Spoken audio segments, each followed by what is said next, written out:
나는 그날 이후로 산속의 어둠은 절대 가볍게 보면 안 된다는 걸 알게 됐다.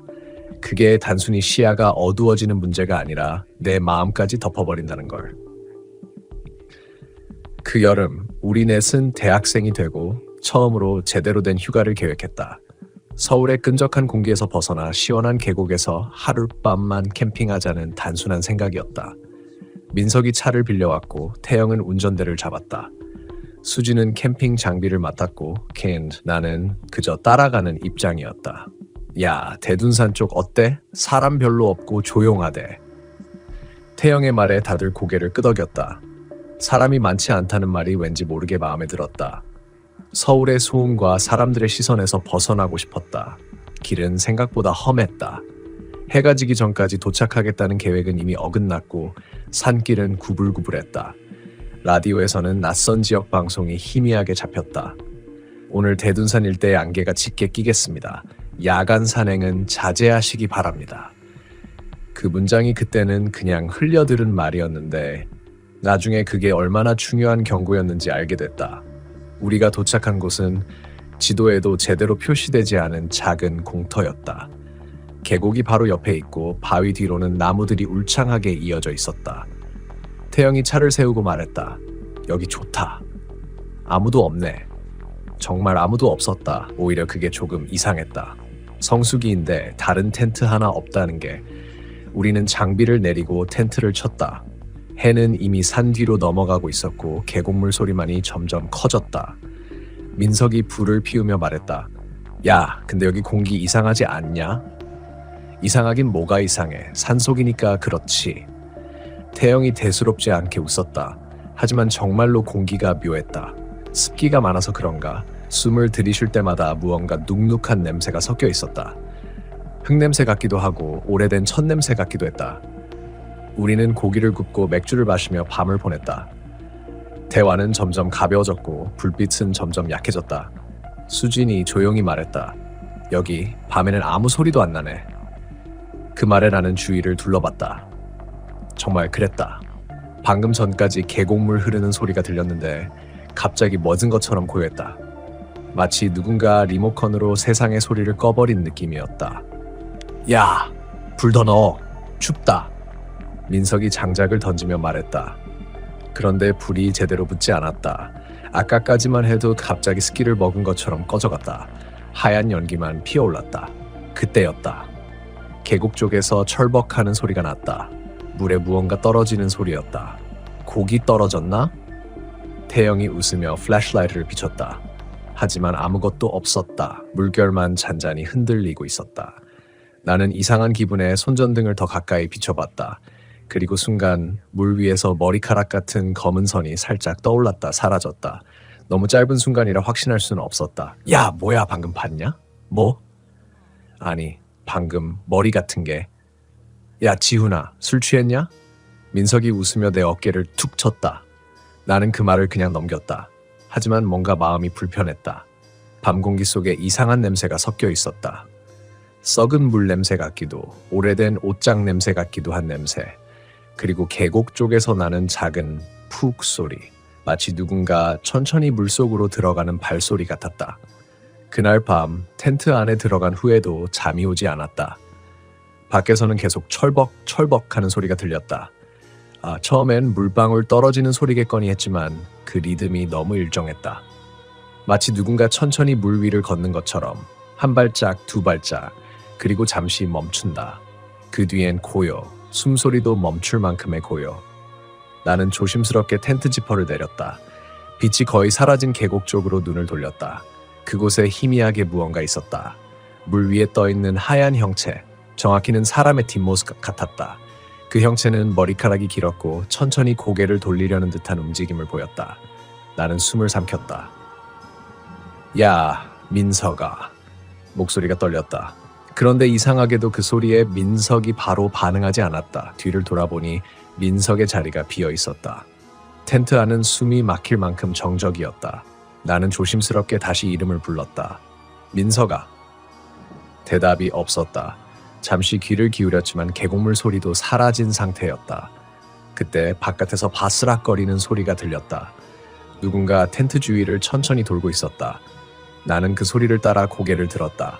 지퍼 바로 바깥 얇은 천 너머로 그림자 하나가 스쳤다. 불빛이 없는 어둠 속인데도 확실히 보였다. 마치 달빛 아래에서만 존재하는 실루엣처럼. 태영아, 수진아, 너 있겠어? 나는 속삭이듯 물었다. 하지만 태영도 수진도 아무 대답이 없었다. 그들은 깊이 잠든 듯 조용히 숨을 쉬고 있었다. 나는 손전등을 쥐고 천천히 텐트를 열었다. 밖의 공기는 싸늘했다. 몇 시간 전까지만 해도 후끈하던 공기가 한밤중에 냉기처럼 식어 있었다. 빛을 계곡 쪽으로 비추자 아무도 없었다. 민석!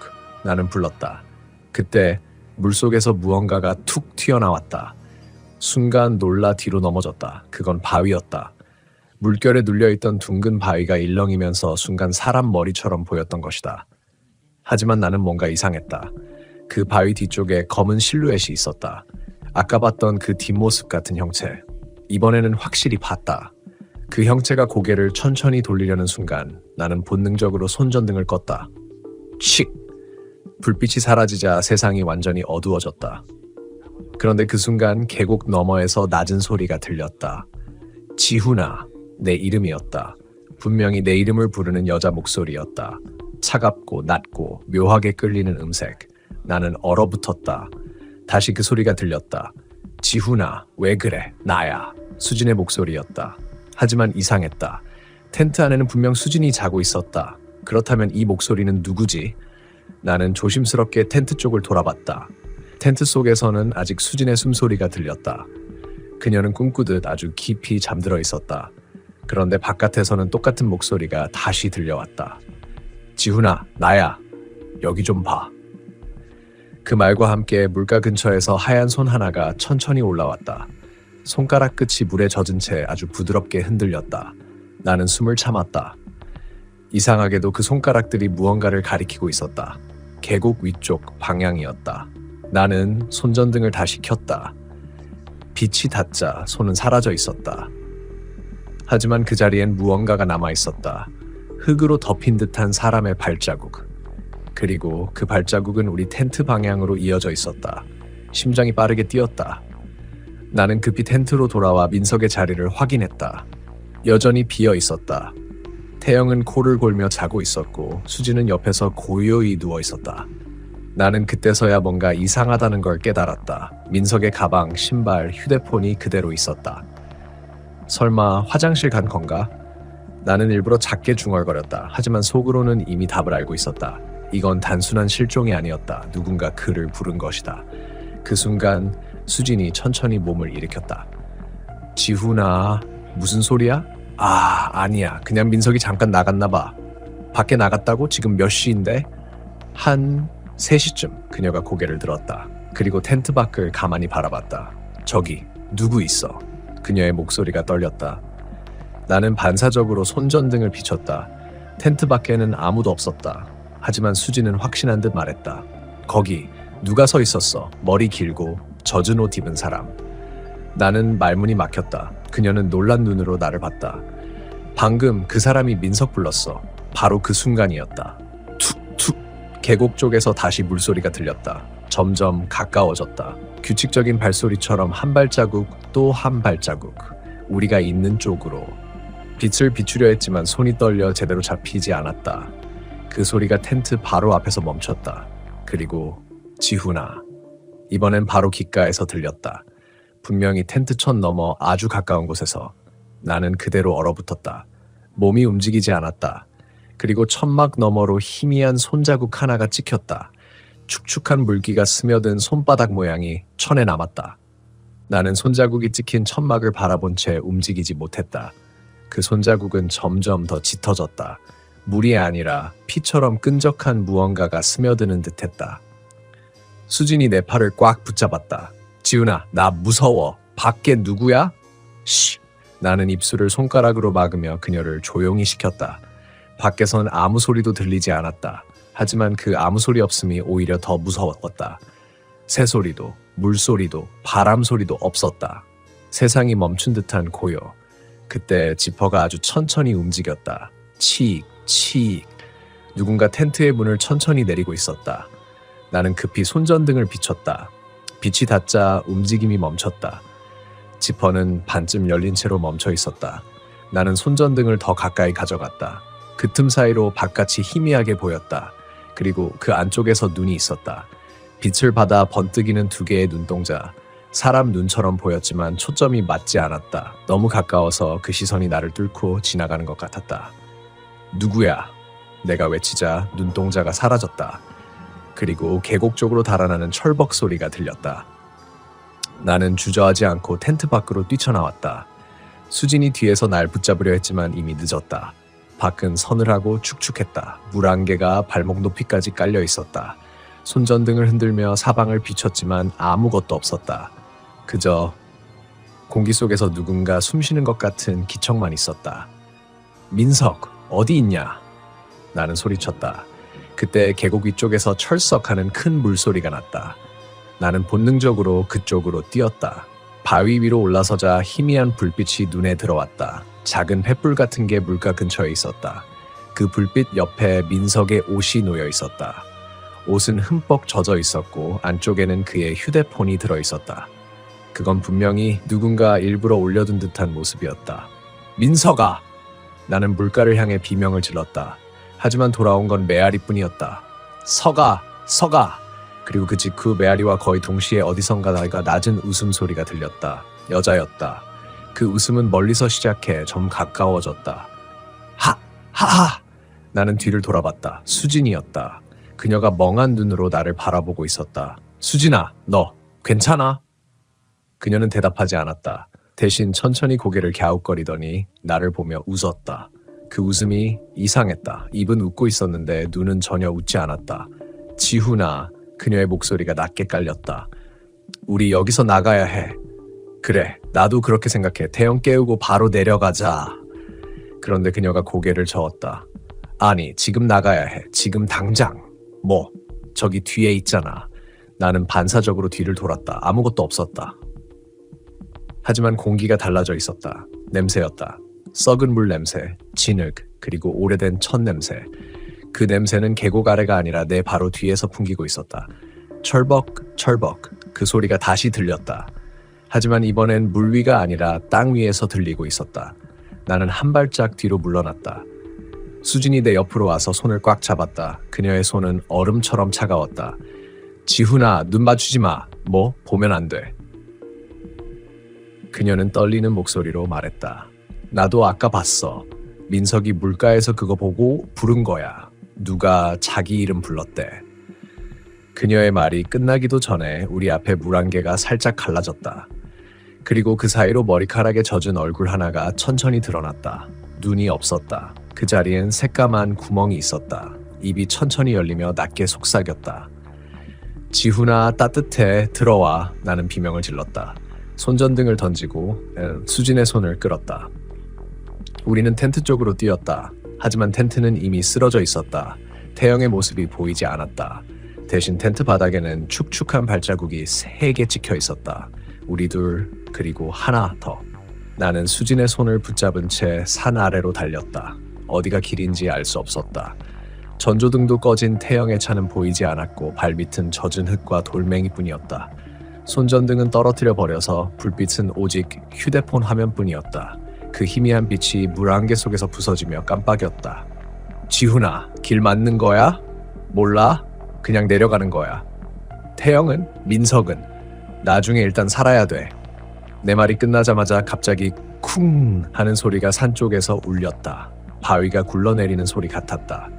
하지만 그건 한 번으로 끝나지 않았다. 쿵, 쿵, 쿵. 점점 더 가까워졌다. 나는 뒤를 돌아봤다. 안개 사이로 무언가 거대한 그림자가 느릿하게 움직이고 있었다. 빨리 뛰어. 우리는 정신없이 달렸다. 계곡을 따라 내려오던 길이 갑자기 막혔다. 며칠 전 비로 무너져 내린 듯한 흙더미가 길을 덮고 있었다. 나는 그 앞에서 멈춰 섰다. 더 이상 내려갈 수 없었다. 돌아가자. 반대쪽으로 가면. 수진의 말이 끝나기도 전에 뒤에서 바스락 소리가 들렸다. 우리는 동시에 고개를 돌렸다. 그곳에는 사람이 서 있었다. 어둠 속이라 얼굴은 보이지 않았지만 그 실루엣이 낯설지 않았다. 태영? 내가 조심스레 불렀다. 그 그림자가 천천히 고개를 들었다. 빛이 닿자 나는 숨이 멎었다. 그건 태영이었다. 하지만 그의 얼굴은 반쯤 물에 젖어 있었다. 입술은 퍼렇게 질려 있었고 눈빛은 초점을 잃고 있었다. 태영아, 괜찮아? 내가 다가서려 하자 수진이 내 팔을 잡았다. 지훈아, 가지마. 왜? 저거 태영 아니야. 그녀의 목소리는 떨렸지만 확신에 차 있었다. 나는 믿을 수 없었다. 하지만 그때 태영이 입을 열었다. 지훈아, 왜 나 버렸어? 그 목소리는 분명 태영의 것이었다. 하지만 이상하게 그 말이 입에서 나오는 게 아니라 주변 공기에서 번져 나오는 느낌이었다. 나는 그 자리에서 얼어붙었다. 수지는 울먹이며 속삭였다. 그만 봐.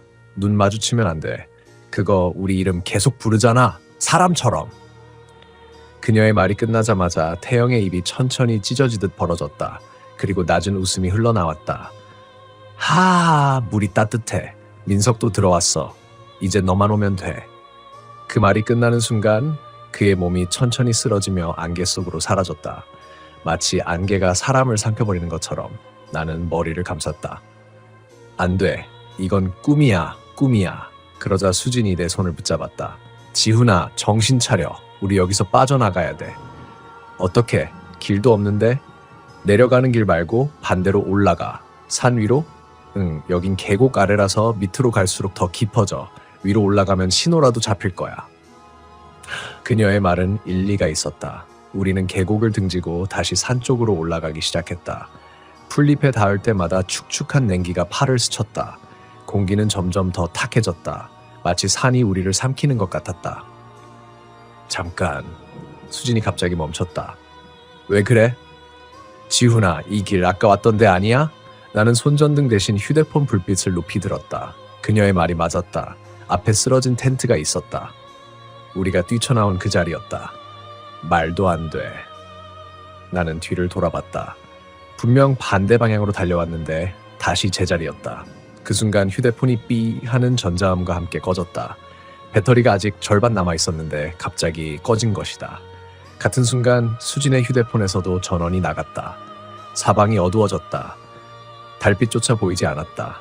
대신 그 어둠 속에서 낮은 울음소리가 들렸다. 처음엔 여자 같았다. 하지만 점점 아이 울음처럼 변했다. 그 울음이 가까워질수록 내 머릿속이 멍해졌다. 이상하다. 왜 눈이 뜨거워지지? 나는 이마를 문질렀다. 손끝이 젖어 있었다. 눈물이 아니라 땀도 아니었다. 희미하게 끈적거리는 피였다. 수진이 비명을 질렀다. 지훈아, 내 뒤. 나는 몸을 돌렸다. 바로 앞, 한 팔 길이도 안 되는 곳에서 그 얼굴이 있었다.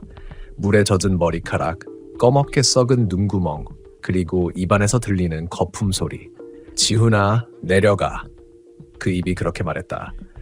하지만 그건 분명히 민석의 목소리였다. 나는 소리를 지르며 수진의 팔을 잡았다. 도망쳐! 우리는 산 쪽으로 다시 달렸다. 땅은 점점 미끄러웠고 공기가 점점 무거워졌다. 숨이 막혔다. 그런데 이상했다. 분명 위로 달리고 있는데 발밑에 물이 차오르고 있었다. 한 발짝 뛸 때마다 철벅 소리가 났다. 계곡물 같은 찬물이 아니라 미지근하고 탁한 물. 나는 그제야 깨달았다. 산이 우리를 가두고 있었다. 길이 변하고 소리가 뒤틀리고 방향이 없었다. 우리는 지금 도망치는 게 아니라 산속을 돌고 있는 것이었다. 밤이 완전히 내려앉자 산속은 숨을 죽인 듯 고요했다. 계곡물 소리도 낮보다 작게 들렸고 풀벌레 소리만 간헐적으로 들려왔다. 그런데 이상하게 바람이 멈추자마자 우리 쪽 텐트 주위에서 작은 발소리 같은 소리가 들리기 시작했다. 또 고라니겠지라며 스스로를 달랬지만 그 소리는 발바닥으로 낙엽을 밟는 듯 사각 거리는 일정한 리듬이 있었다. 고라니가 아니라 사람이 걸을 때 나는 속도였다. 야, 들었냐? 승호가 먼저 입을 열었다. 다들 긴장해서 서로 눈만 마주쳤다. 나도 그때 처음으로 알아챘다. 그 발소리가 우리 쪽으로 점점 가까워지고 있다는 것. 랜턴을 켜려다 손이 떨렸다. 빛을 비추면 오히려 무언가가 더 선명하게 보일까봐 겁이 났다. 하지만 아무것도 안 하면 그게 진짜 사람인지 짐승인지조차 알 수 없었다. 결국 나는 조심스럽게 랜턴을 켜서 텐트 밖으로 비췄다. 빛이 나뭇잎 사이를 훑으며 움직였고 잠깐 사이에 무언가가 나무 뒤로 훅 숨는 듯한 그림자가 보였다. 분명 사람의 어깨 정도 높이였다. 야, 봤지? 봤지 지금? 내 목소리가 떨렸다. 하지만 아무도 대답하지 않았다. 다들 랜턴 하나를 더 켜서 빛을 모았지만 그때는 이미 아무것도 없었다. 그 순간 텐트 뒤쪽에서 또 사각! 이번엔 훨씬 가까웠다. 우린 동시에 뒤돌아봤지만 거기엔 아무것도 없었다. 그런데 텐트 위쪽 천막이 천천히 눌리는 소리가 들렸다. 마치 위에서 누군가 손바닥으로 천천히 눌러보는 것처럼. 그때 나는 처음으로 이건 사람일지도 모른다는 공포가 아닌 설명할 수 없는 존재에 대한 공포를 느꼈다. 승호가 욕을 내뱉으며 텐트 밖으로 뛰쳐나갔다. 야, 미친 거 아냐? 누구야? 누구 있으면 나와봐. 그의 목소리가 산에 울려 퍼졌다. 하지만 대답은 없었다. 대신 계곡 쪽에서 여자 울음 같은 소리가 들려왔다. 분명히 들었다. 짧게 낮게 끊어지는 듯한 울음. 우린 말도 못하고 멈춰섰다. 소리가 멀어졌다가 갑자기 우리 뒤에서 또 났다. 순간 등골이 얼어붙는 느낌이었다. 승호가 소리 지르며 계곡 쪽으로 뛰었고 나머지 셋은 그를 말리며 따라갔다. 하지만 계곡은 어두웠고 랜턴 불빛이 닿는 곳은 많지 않았다. 돌 아래 풀숲 사이 어디선가 계속 같은 울음이 났다. 그 울음소리는 방향이 없었다. 마치 공기 자체가 울고 있는 듯한 소리. 돌아가자. 진짜 이상해. 누군가 그렇게 말했을 때 승호가 갑자기 멈춰섰다. 야, 니들 이거 봐봐. 그가 가리킨 곳에는 젖은 흙바닥 위에 맨발 자국이 여러 개 찍혀 있었다. 작은 발, 큰 발, 모두 맨발. 그런데 더 섬뜩한 건 자국이 전부 계곡에서 텐트 쪽으로 향하고 있었다는 것. 순간 머릿속이 하얘졌다. 우린 무작정 텐트로 돌아가 짐을 싸기 시작했다. 랜턴 불빛 아래서 손이 덜 떨려서 지퍼도 제대로 잠기지 않았다. 그런데 그때 텐트 쪽에서 누군가 낮은 목소리로 속삭였다. 가지마. 모두 동시에 멈췄다. 그 소리는 분명 텐트 안쪽, 우리가 방금 있던 자리에서 났다. 승호가 욕을 내뱉으며 텐트 지퍼를 열었고 안쪽을 비췄다. 아무도 없었다. 짐만 어지럽게 흩어져 있었다. 그런데 텐트 안쪽 바닥에 진흙이 묻은 맨발 자국 2개가 또렷이 찍혀 있었다. 그 순간 계곡 건너편에서 불빛 하나가 번쩍였다. 누군가 우리를 비추고 있었다. 손전등이었다. 멀리서 검은 형체가 우리 쪽을 향해 천천히 서 있었다. 우린 그걸 본 순간 아무 말도 못했다. 그 사람인지 남자인지 여자인지도 분간이 안 됐다. 그저 산속 안개 사이에서 정면을 향한 채 움직이지 않는 그림자만이 있었다. 나는 그때 이상하게 느꼈다. 그 형체가 나를 보고 있다는 확신, 정확히 나만 보고 있었다. 다른 애들이 아무리 떠들고 불빛을 흔들어도 그 형체의 시선은 내 쪽에서만 멈춰 있었다. 그날 밤 이후로 나는 아직도 그 시선을 잊지 못한다. 그건 인간의 시선이 아니었다. 무언가를 아는 눈, 내가 거기 있다는 걸, 내가 그것을 봤다는 걸 이미 알고 있는 눈이었다. 우린 그 자리에 오래 서 있지 못했다. 승호가 욕을 내뱉으며 야! 뛰어! 하고 외쳤고 그 말이 끝나기도 전에 다들 계곡을 건너 뛰어내렸다. 돌 위에 미끄러져 무릎이 까졌지만 그게 아픈지도 몰랐다. 단지 그 형체가 여전히 그 자리에 서 있을까봐 뒤돌아보는 게 무서웠다. 차가 있던 주차장까지는 대략 10분 거리였다. 하지만 이상하게 그날은 아무리 뛰어도 끝이 보이지 않았다. 낮에 지나왔던 갈림길이 자꾸 반복되는 느낌이었다. 야, 우리 아까 여길 또 왔어? 누군가 그렇게 말했을 때 나는 소름이 돋았다. 손전등으로 주변을 비추니 나무에 걸어둔 우리의 빨간 쓰레기 봉투가 보였다. 분명 캠핑장 근처에 매달아둔 거였다. 우린 계속 같은 곳을 빙빙 돌고 있었다. 야, 길이 바뀐 거 아니야? 산길이 이렇게 돌아가는 거야? 아니, 우리 아까 분명 저쪽으로 왔잖아. 목소리들이 점점 격앙됐다. 누군가는 울먹였고 누군가는 소리쳤다. 그때 내 귀에 희미한 노랫소리가 들렸다. 아주 멀리서. 낮은 여성의 목소리. 산 너머 남촌에는 누가 살길래 어디선가 들어본 옛 노래였다. 하지만 그 노랫소리가 점점 가까워지고 있었다. 나도 모르게 손전등을 껐다. 다른 애들도 내 행동을 따라했다. 주위가 완전히 어두워지자 오히려 그 노랫소리가 더 또렷하게 들렸다. 계곡 건너편에서 아까 그 형체가 서 있던 방향이었다. 야, 들리지? 그 노래. 쉭, 말하지 마. 숨을 죽인 순간 갑자기 발밑 낙엽이 사각 소리를 냈다. 누군가 바로 뒤에 있는 느낌이었다. 차가운 공기 사이로 희미하게 후 하는 숨소리가 섞였다. 그건 확실히 사람이 내는 호흡이었다. 나는 천천히 뒤를 돌아봤다. 아무것도 없었다. 하지만 등 뒤에서 확실히 누군가 내 어깨를 스쳤다. 살갗이 싸늘하게 얼어붙었다.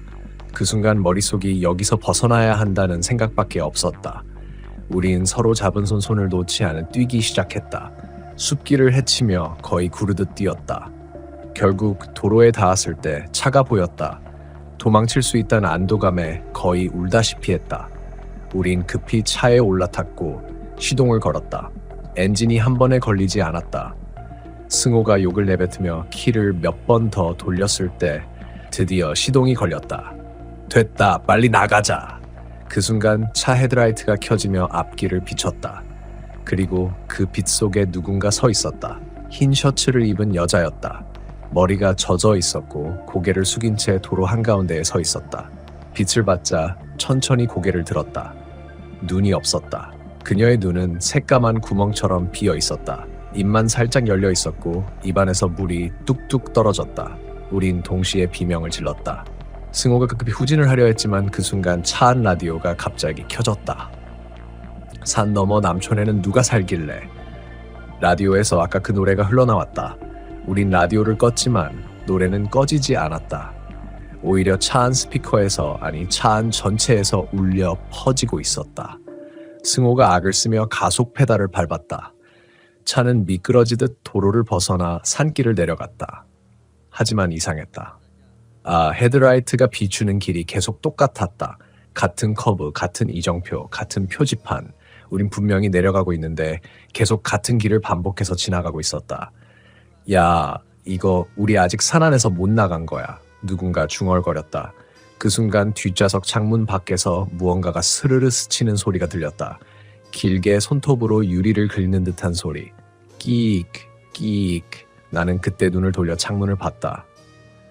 그리고 거기서 그 여자의 얼굴이 유리 바로 앞에 붙어 있었다. 눈이 없는 얼굴이 웃고 있었다. 입가에서 물이 떨어지며 입술이 느리게 움직였다. 가지 말라니까. 아침이 밝아올 때쯤 우리는 결국 산을 빠져나왔다. 차는 진창과 흙먼지에 뒤덮여 있었고 타이어는 진흙 속에 반쯤 묻혀 있었다. 승호가 핸들을 놓고 한동안 아무 말도 하지 않았다. 라디오도 꺼져 있었고 창밖에서는 새소리가 들렸다. 그런데 그 새소리가 어딘가 낯설었다. 조용히 들으면 노랫소리와 비슷한 리듬이 섞여 있었다. 우린 근처 읍내로 내려가 세차장에 들렀다. 사장은 우리 차를 보더니 놀란 표정을 지었다. 산에서 굴렀어요? 흙이 이 정도면 밤새 비 맞은 것 같은데? 하지만 그날 밤엔 비가 내리지 않았다. 나는 그 말에 순간적으로 손이 멈췄다. 비가 왔다면 그녀는 왜 젖어 있었을까? 그제야 떠올랐다. 그 여자의 머리, 젖은 옷, 그리고 물 떨어지던 입술. 승호는 차 세차를 마치고 담배를 피웠다. 손이 여전히 떨리고 있었다. 야, 그냥 꿈이었을 수도 있잖아. 너무 피곤했잖아, 우리. 그는 그렇게 말했지만 자신이 믿지 않는다는 걸 누구보다 본인이 알고 있었다. 집에 돌아오자마자 나는 샤워도 하지 않고 침대에 쓰러졌다. 눈을 감는 순간 바로 그 노래가 들렸다. 산 너머 남촌에는. 순간적으로 몸을 일으켰지만 방 안엔 아무 소리도 없었다. 심장이 빠르게 뛰었다. 그날 이후로 나는 그 노래를 들을 때마다 이유 모를 두통이 일었다. 하루, 이틀, 그리고 일주일. 아무 일도 없었다. 다만 밤마다 같은 꿈을 꿨다. 안개 낀 계곡에서 물에 젖은 여자가 나를 향해 서 있는 꿈. 항상 그 거리를 유지한 채 내가 다가가면 사라지고 돌아서면 바로 뒤에서 속삭였다. 가지 말라니까. 어느 날 새벽 승호에게서 전화가 왔다. 목소리가 떨렸다. 야, 너도 그 노래 들리지? 뭐? 라디오에서. 아까 새벽 2시쯤에 라디오 켰는데 그 노래 나왔어. 그 순간 내 몸에 소름이 돋았다. 야, 그건 그냥 옛 노래잖아. 아니, 그게 똑같았어. 그날 밤 들었던 그 여자 목소리. 전화는 갑자기 찌직 소리를 내더니 끊겼다. 다시 걸어봤지만 연결되지 않았다. 그날 이후로 승호는 연락이 닿지 않았다. 학교에도 알바에도 나오지 않았다. 같이 갔던 친구 중 한 명은 SNS에 이상한 글을 올렸다. 아직도 그 노래가 들린다. 그 여자가 집 앞에 서 있다. 나는 그 글을 보고 다시 대둔산 근처로 찾아가 봤다. 낮에는 정말 평화로운 산이었다. 관광객들도 많고 매점 주인도 밝게 인사했다. 여기 젊은 애들이 캠핑 많이 와요. 근데 밤엔 좀 위험하죠. 계곡 쪽은 예전부터 사고가 많았어요. 사고? 나는 물었다. 어떤 사고요?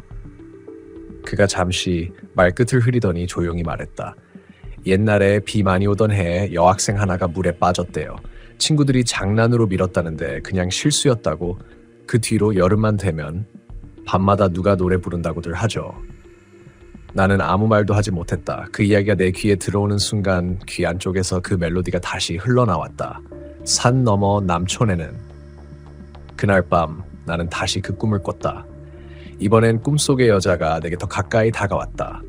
얼굴이 물에 잠긴 듯 일렁거렸고 눈이 없는 얼굴에서 물이 흘러내렸다. 그녀가 내 귀에 대고 속삭였다. 네가 봤잖아. 이제 같이 가야지. 그때 나는 깨달았다. 그날 밤 산속에서 우리가 벗어나지 못한 게 아니라 그 여자가 우리 안으로 들어온 거라는 걸. 그날 이후로 나는 라디오를 켜지 않았다. 휴대폰에서도 음악을 듣지 않았다. 하지만 이상하게 어디서든 그 노래가 들렸다. 지하철 스피커의 잡음 속에서도, 마트 냉장고의 진동음 속에서도, 심지어 내 숨소리 사이에서도 어렴풋이 그 멜로디가 섞여 있었다. 산 너머 남촌에는. 처음엔 착각이라고 생각했다. 하지만 점점 확신이 생겼다. 그건 내 안에서 울리고 있었다. 학교를 그만두고 집에만 있었다. 가끔 창밖을 보면 도로 건너편 가로등 밑에 누군가 서 있었다. 고개를 숙인 채 물에 젖은 머리카락이 어깨를 덮고 있었다. 얼굴은 안 보였다. 나는 커튼을 닫았다. 하지만 그 그림자는 늘 같은 자리에 있었다. 며칠 뒤 경찰에서 연락이 왔다. 승호의 차가 대둔산 인근에서 발견됐다고 했다. 운전석 문이 열려 있었고 안에는 물에 젖은 흙자국이 남아 있었다. 운전석만. 사람은 없었다. 나는 그 얘기를 듣고 멍하니 앉아 있었다. 그때 창문 유리에 내 얼굴이 비쳤다. 그리고 내 어깨 뒤로 희미하게 젖은 머리카락 한 줄이 보였다. 순간 숨이 멎는 것 같았다. 돌아보려 했지만 몸이 움직이지 않았다. 귀 바로 옆에서 그 목소리가 속삭였다. 가지 말라니까. 나는 그날 이후로 거울을 보지 않는다. 보면 안 된다는 걸 안다. 왜냐면 언젠가부터 내 얼굴 위에 다른 얼굴이 겹쳐져 있기 때문이다. 눈 없는 얼굴, 젖은 입술, 그리고 내 목소리로 흘러나오는 노래. 산 너머 남촌에는. 나는 이 이야기를 누군가에게 말해야겠다고 생각했다. 처음에는 그냥 기억을 덜어내고 싶었을 뿐이다. 하지만 말을 하면 할수록 그 목소리가 커졌다. 마치 내 이야기를 그녀가 대신하고 있는 것처럼. 이제 나는 확신한다. 그날 밤 우리가 산에서 벗어난 게 아니다. 그녀가 우리 안으로 들어온 거다. 그리고 나는 그중 하나가 됐다. 지금도 누군가 내 목소리를 들을 때마다 그 노래가 들릴지도 모른다. 산 너머 남촌에는. 혹시 당신도 들었나? 그 노랫소리. 지금 이 이야기를 듣는 동안 어디선가 희미하게 그 멜로디가 흘러나오지 않았는가?